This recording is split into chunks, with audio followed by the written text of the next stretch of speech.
myself Birajar Anushka Rajendra. I have completed my Masters in Inorganic Chemistry from Savitribai Phule, Pune University.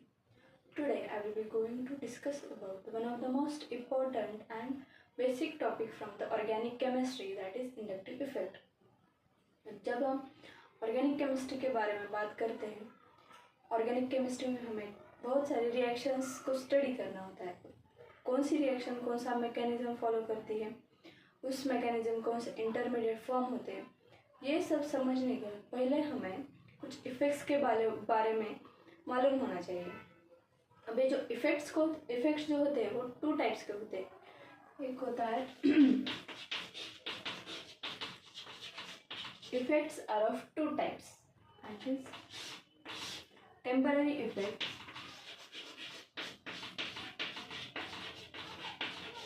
and the second is a permanent effect.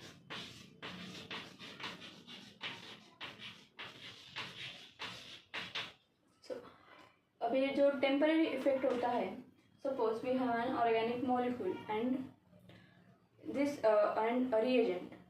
जब ये reagent organic molecule पर attack करता है तब उस molecule में electrons की movement होती है. सो रिएजेंट्स की वजह से उस ऑर्गेनिक मॉलिक्यूल में इलेक्ट्रॉन्स की मूवमेंट होती है.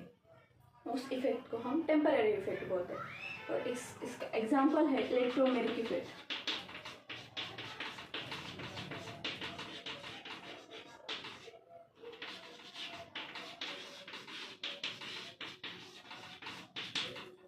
और परमानेंट इफेक्ट जो होते हैं, this is not because of the reagent. This permanent effect are due to the atom और group of atom in molecule because of which the electron movement takes place. So this is permanent effect. The examples of permanent effect are inductive effect, mesomeric effect and hyperconjugation.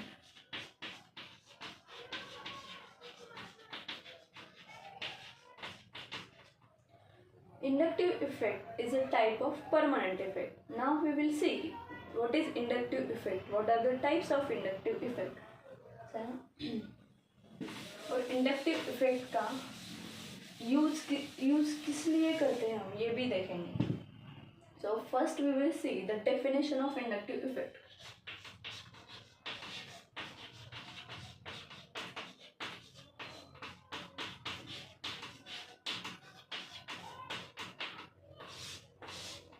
Suppose we have an propyl chloride. The electronegativity of chlorine is greater than the electronegativity of carbon. So here the electronegativity difference is present. So this chlorine will attract this sigma electrons towards itself. That is this electron cloud shifts slightly towards this chlorine and it will acquire a del negative charge and carbon will acquire a del positive charge. So due to this movement, electron density on this, suppose this is first, second, third, on first carbon decreases. So this carbon will attract this electron towards itself and second carbon will acquire a slight positive charge on it. So this electron pair shift towards this second carbon atom and this third carbon will acquire a slight positive charge on it. So when a displacement of sigma electrons takes place towards the more electronegative atom in sigma bonds, that effect is known as inductive effect. अभी जो inductive effect होता है वो distance dependent होता है. Means that up to 3 carbons this effect will exist. After 3 carbon this effect vanish from the molecule. That is when जब हम इस electronegative atom से दूर चले जाते हैं so inductive effect disappear हो जाता है. So this is the simple definition of inductive effect. So now what are the types of inductive effect? Let's see the types of inductive effect. There are 2 types of inductive effect. Minus I effect and plus I effect.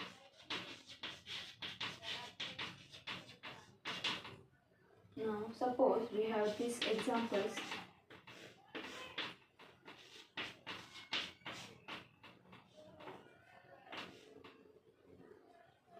Suppose here the electronegativity of this X atom is greater than the electronegativity of carbon.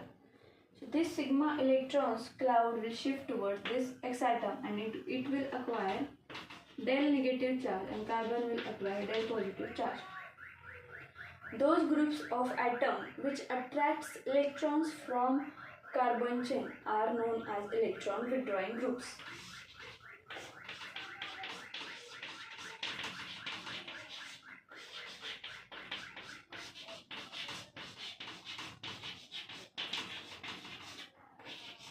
Electron withdrawing groups. And these electron withdrawing groups show minus I effect. So suppose here the electronegativity of Y is less than the electronegativity of carbon. So electron cloud shift towards the carbon, it will acquire del negative charge and it will acquire del positive charge. So those atom or group of atom which donates its electron to the carbon chain are electron donating groups. Electron donating groups. Okay. And these electron donating groups show plus I effect. Let's see one by one, that is minus I effect and plus I effect and its examples.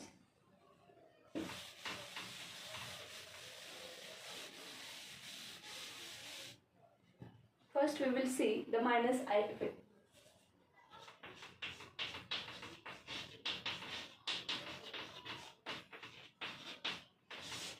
Minus I effect is due to the electron withdrawing groups.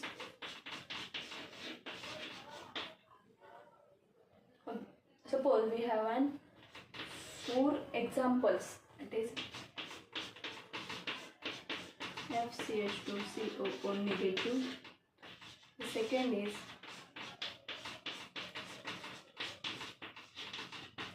the third example is BrCH2 and the fourth is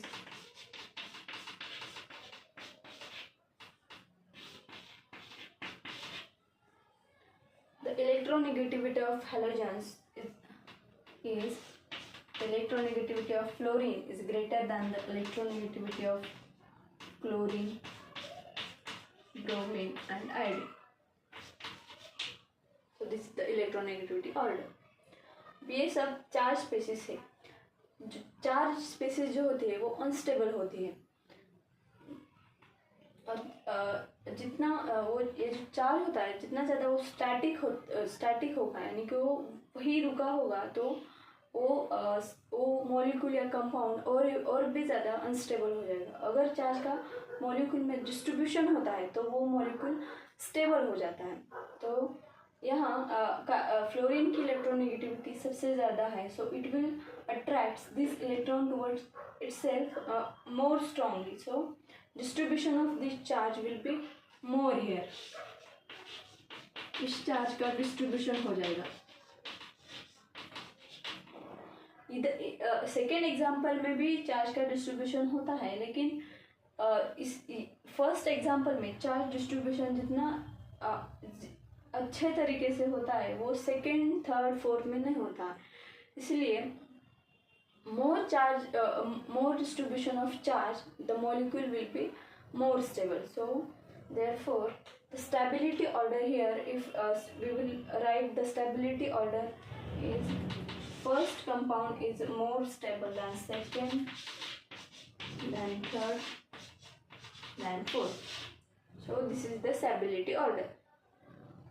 अगर मैं इसमें और एक example जोड़ दूँ, that is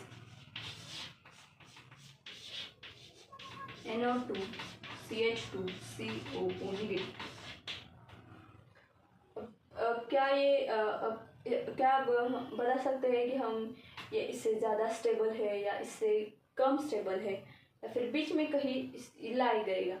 सो अब ये देख के तो हम नहीं बता सकते. इसके लिए हमें माइनस आई इफेक्ट की ऑर्डर पता होनी चाहिए.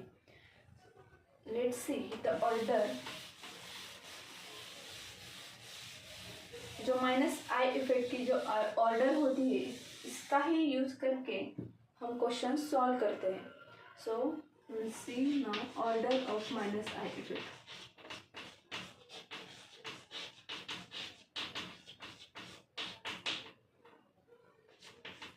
NF3 will have highest minus I effect, then NR3, उसके बाद आता है NH3,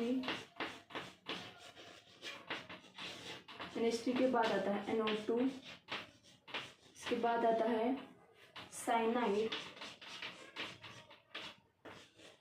साइनाइड के बाद आता है अल्डिहाइड, अल्डिहाइड के बाद आता है कीटोन, कीटोन के बाद आता है कार्बोक्सिलिक एसिड्स, कार्बोक्सिलिक एसिड्स के बाद आते हैं halogens, that is chlorine, chlorine, bromine, iodine. इसके बाद आता है OR ग्रुप, इथॉक्सी ग्रुप. उसके बाद आते हैं अल्कोहल्स, अल्कोहल्स के बाद आते हैं अल्काइंस, अल्काइंस के बाद आता है NH2, NH2 और फिनिल, इन दोनों का माइनस आई नियरली सेम ही होता है. और उसके बाद आता है अल्कीन और लास्ट में आता है हाइड्रोजन. हाइड्रोजन है, हाइड्रोजन को हम यहाँ रेफरेंस कंसीडर कर रहे हैं. हाइड्रोजन ना ही प्लस आई शो करता है और ना ही वो माइनस आई इफेक्ट शो करता है. सो हाइड्रोजन यहाँ रेफरेंस है.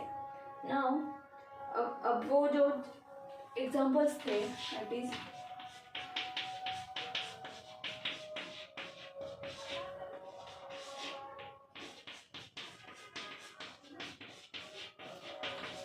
the third example is BrCH2, the fourth is NO2CH2.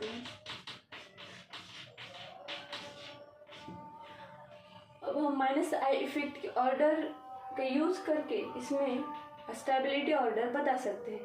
So minus NO2 group का माइनस आई इफेक्ट ज़्यादा होता है as compare to fluorine, chlorine and bromine. So more minus I effect, more will be stability in the molecule. So the stability order will become 4 is more stable than the first, then second, then the third. Now we will see the second example. अब second example में हम acidity decide करेंगे, which is most acidic or least acidic. Again we will take that example. जो previous case में हमने जो example लिया था वही लेंगे हम.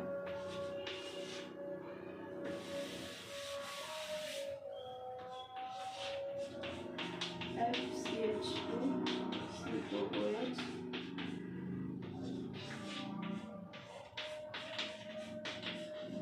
ClCH2 COOH BrCH2 COOH. अब यहाँ हमें एसिडिटी ऑर्डर एसिडिटी की ऑर्डर बतानी है डिक्रीजिंग ऑर्डर. अब जब भी हम एसिडिटी की बात करते हैं तो suppose we have an HA acid, it will dissociate into H plus and A minus. यहाँ मैंने रिवर्सिबल साइन लगाया है क्योंकि हम यहाँ ऑर्गेनिक एसिड्स की बात करें और जो ऑर्गेनिक एसिड्स जो होते हैं वो वीक एसिड्स होते हैं, वो कम्प्लीटली डिसोसिएट नहीं होते हैं. तो जब भी हम एसिड की बात कर स्ट्रॉन्ग एसिड या वीक एसिड की बात करते हैं, जब हम इस एसिड को स्ट्रॉन्ग एसिड कब बोलेंगे, जब उसका कॉन्जुगेट बेस जो है वो मोर स्टेबल होगा. जिस एसिड का conjugate base will be more stable वो स्ट्रॉन्ग एसिड होगा. तो अब हम इन सब का कॉन्जुगेट बेस बनाएंगे. सो हम कॉन्जुगेट बेस बनाते हैं by removing H plus. So it will become FCH2 यहाँ जब हम H प्लस रिमूव करेंगे तो इट विल बिकम ClCH2, और जब हम इस थर्ड एग्जाम्पल से H प्लस रिमूव करेंगे तो it will become BrCH2COO negative. So these are the conjugate bases. So minus I, अभी हमने देखा कि फ्लोरीन का माइनस आई इफेक्ट क्लोरीन और ब्रोमीन से ज़्यादा होता है. So more will be minus I effect, more stable will be molecule. So here the first compound, that is first is the most acidic and third compound is the least acidic. So this is acidic order. Now we will see the plus I effect.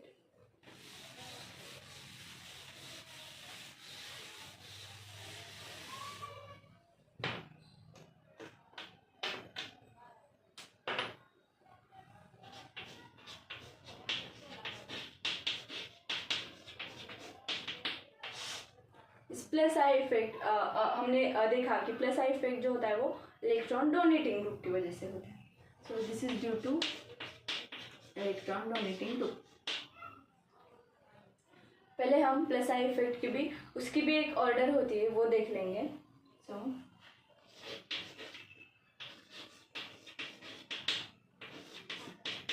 CH2 as plus I effect सबसे ज़्यादा होता है. उसके बाद आता है NH2 minus, उसके बाद आता है O माइनस, फिर आता है COO माइनस. COO माइनस के बाद आता है टर्शरी कार्बन. और ये जो है ये कम पूछे जाते हैं, इसके एग्जाम्पल्स कम होते हैं. The most of the question ask on this groups, that is tertiary carbon will have more plus I effect than the secondary carbon.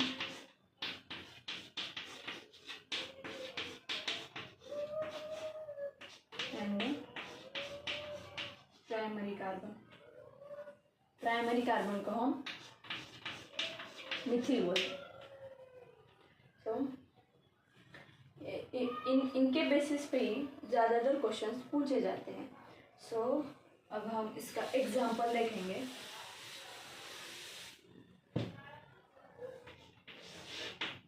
हमें यहाँ स्टेबिलिटी ऑर्डर बतानी है. सो CH3C,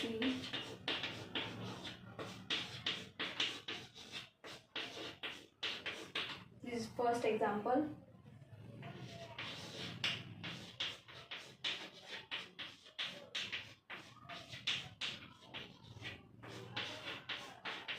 दिस इज सेकेंड.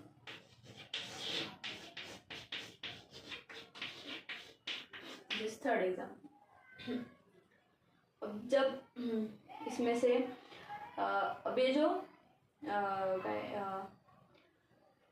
जो मिथिल ग्रुप है वो electron donating group है. सो they will donate electrons. और ये इलेक्ट्रॉन जो है इस ऑक्सीजन पे अगर इन तीनों में से हम H प्लस को बाहर निकाल देंगे तो it will become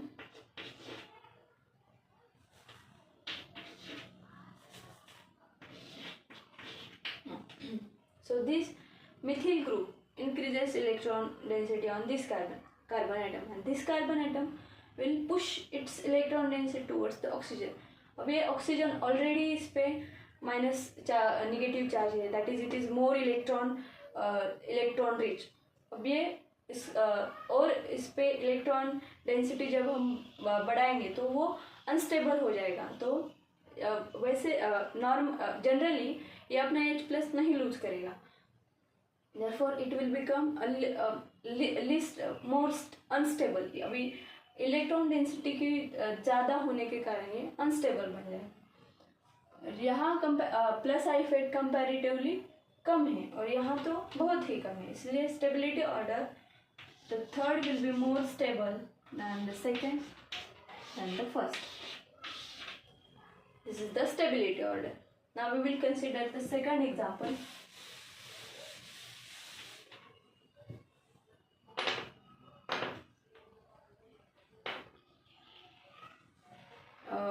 We will consider now the second example, that is formic acid और एसिटिक एसिड।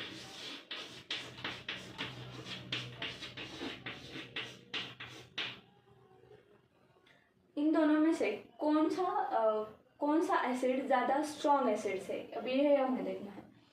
अब जब हम इसका कॉन्जुगेट बेस बनाएंगे,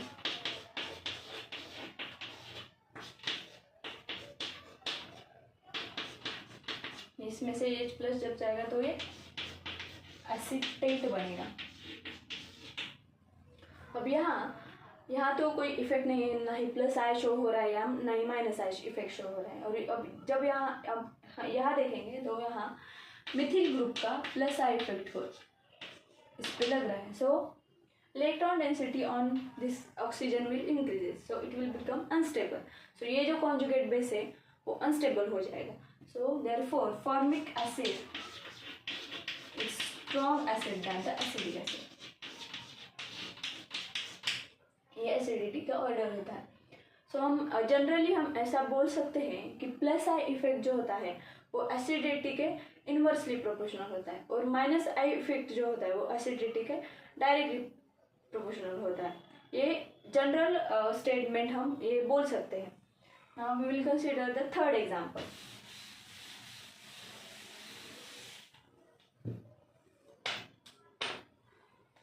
The first compound is acetic acid. The second example is here we have Cl, CH2COOH, and the third example is OH, CH2COOH. अब यहाँ भी हमें स्टेबिलिटी के ही ऑर्डर बतानी है। यहाँ हम एसिडिटी डिसाइड करेंगे। जब हम इसका कॉन्जुगेट बेस बनाएंगे, इसमें H+ निकाल देंगे और इसका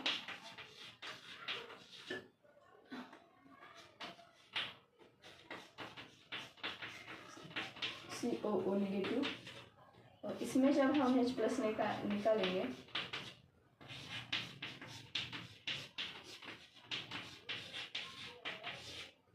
अब यहाँ तो प्लस आई इफेक्ट प्रेजेंट है, इस एग्जांपल में प्लस आई, और यहाँ अब जब यहाँ हम देखेंगे क्लोरीन का जो है माइनस आई इफेक्ट है और CH2 का प्लस आई इफेक्ट है। दोनों भी इफेक्ट यहाँ प्रेजेंट है, लेकिन यहाँ Cl का माइनस आई इफेक्ट जो होता है वो बहुत ही स्ट्रॉन्ग होता है than the plus I effect. So यहाँ net result is minus I effect. So यहाँ माइनस आई इफेक्ट डोमिनेट होता है, और इस यहाँ भी सेम OH का माइनस आई इफेक्ट होता है और CH2 का प्लस आई इफेक्ट होता है। लेकिन यहाँ OH का जो माइनस आई इफेक्ट होता है वो बहुत ही वीक होता है, तो यहाँ plus I will dominate. So the stability order will be like this. The second is most stable. अब फर्स्ट और थर्ड में हम कैसे कंपेयर करेंगे, यहाँ भी प्लस है यहाँ भी प्लस है, लेकिन थर्ड एग्जांपल में स्लाइटली थोड़ा सा माइनस आई इफेक्ट प्रेजेंट है, therefore it will be more stable then first compound. So this is stability order and this is also acidity order. Now अब क्या सिर्फ हम माइनस आई इफेक्ट और plus I effect का use करके ही acidity का order बता सकते हैं क्या? तो ऐसा ये कोई कंफर्म मेथड नहीं है. तो अब कंफर्म मेथड जो है वो अब कंफर्म मेथड हम suppose we have an acid HA and it will dissociate into H plus and A minus. This K is a equilibrium constant. So अब हम K के वैल्यू निकालेंगे. K जो होता है concentration of H plus into concentration of A minus divided by the concentration of H. हम strong acid कब बोलते हैं? जब that molecule or compound will release H plus in solution in more concentration. जो जितना ज़्यादा H plus का concentration उतना ही वो एसिड स्ट्रॉन्ग होगा। तो जितना ज़्यादा H plus का concentration होगा उतना ही Ka की वैल्यू बढ़ती जाएगी। So this is the confirmed method to decide acidity. अब हम और एक एग्जांपल देखेंगे, that is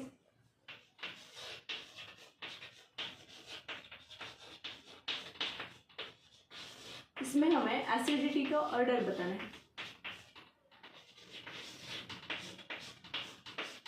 this is benzoic acid,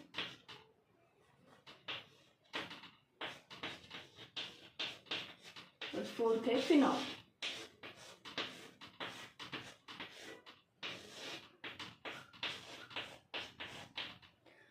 इन दोनों में तो पता है कि फॉर्मिक एसिड जो है वो स्ट्रॉन्ग एसिड होता है than the acetic acid, but अब इन दोनों में हम कैसे डिसाइड करेंगे? ना ही हमें इसमें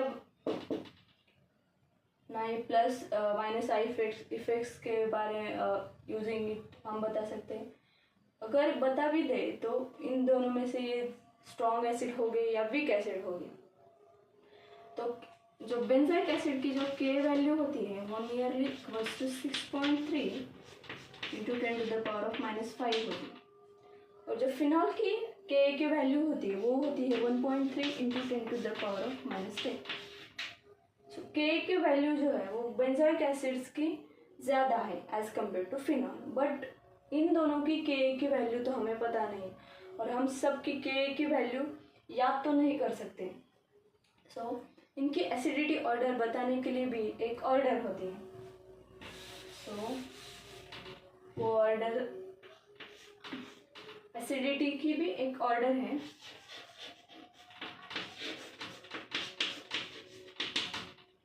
सबसे स्ट्रॉन्ग एसिड होता है बेंजीन सल्फोनिक एसिड, उसके बाद आता है फॉर्मिक एसिड, फिर आता है बेंजोइक एसिड। बेंजोइक एसिड के बाद आते हैं aliphatic acids, carboxylic aliphatic acids. उसके बाद आते हैं carbonic acid, that is H2CO3। H2CO3 के बाद आता है वाटर, वाटर के बाद आता है अल्कोहल, अल्कोहल के बाद आता है अल्काइन, अल्काइन के बाद आता है अल्कीन, और अल्कीन के बाद आता है अल्केन।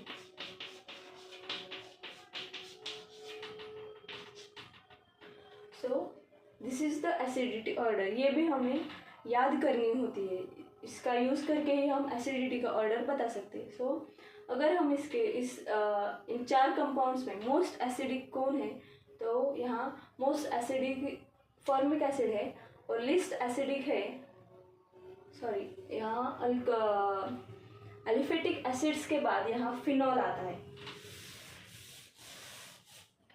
यहाँ फिनॉल आता है। फिनॉल के बाद वाटर, अल्कोहल, और उसके बाद अल्काइन, अल्कीन और alkyne. So most acidic here is a formic acids and least acidic is a phenol. So acidity order जो होता है वो यहाँ second will be most acidic, उसके बाद आता है benzoic acid, that is third, उसके बाद आता है एसिटिक एसिड, और लास्ट लिस्ट एसिडिक जो है वो फिनॉल है। So this is acidic order. Now we will see last example of acidity. जो कंपाउंड मोस्ट एसिडिक होगा यानी कि वो लिस्ट बेसिक होगा, इनवर्स रिलेशन है एसिडिटी और बेसिसिटी में। Now we will see the last example, that is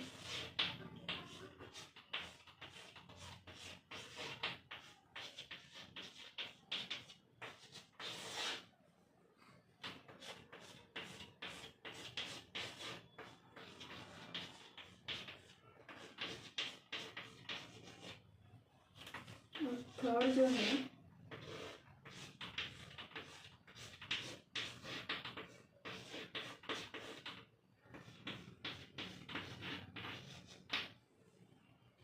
अब यहाँ तो कोई इफेक्ट नहीं है, नो इफेक्ट, यहाँ प्लस आई इफेक्ट है और यहाँ नॉट होगा minus I effect. So plus I effect की वजह से एसिडिटी तो कम होती है, so first will be most acidic. अब यहाँ minus NO2 will show minus I effect, so क्या ये इससे ज़्यादा मोर एसिडिक होता? तो ये नहीं हो सकता। फिनॉल के ऊपर हम कितने भी माइनस आई ग्रुप लगा दें, that is electron withdrawing group लगा दें, तब भी फिनॉल कभी भी बेंजोइक एसिड को ओवरकम नहीं कर सकता। उसकी फिनॉल की एसिडिटी ऑलवेज बेंजोइक एसिड से कम ही रहती है। सो यहाँ एसिडिटी का ऑर्डर होता है, first will be more acidic than the second than the third. So this is all about the inductive effect. हमने इंडक्टिव इफेक्ट की डेफिनेशन देख ली, उसके टाइप्स देख ले, और इंडक्टिव इफेक्ट का यूज़ करके हम एसिडिटी के ऑर्डर कैसे डिसाइड करते हैं वो भी देख लिए। Thank you.